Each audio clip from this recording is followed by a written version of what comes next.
कोणे एकेकाळची गोष्ट आहे. एका राज्याच्या राज्यात एक जादूगिरीण राहत होती.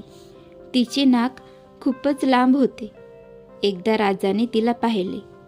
राजा लांब नाक पाहून हसू लागला. त्याने नाकाची चेष्टा केली. जादूगिरणीला राग आला.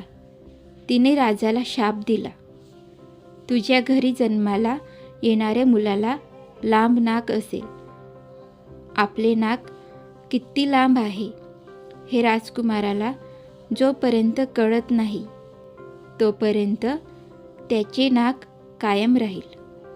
शाप ऐकून राजा दुःखी झाला. आता शापापासून सुटका होणार नव्हती. लवकरच राणीने आंद्रे नावाच्या मुलाला जन्म दिला.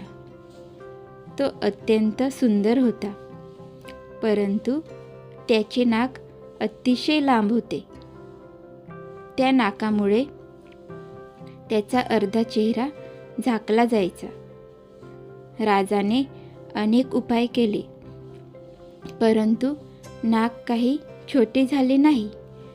आंद्रेचे 20व्या वाढदिवशी त्याचे लग्न रोजबड नावाच्या राजकुमारीशी झाले.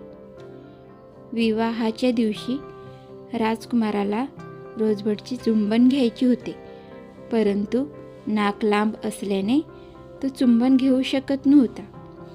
राजकुमाराला आयुष्यात प्रथमच कळले की अरे, आपले नाक गरजेपेक्षा मोठे आहे.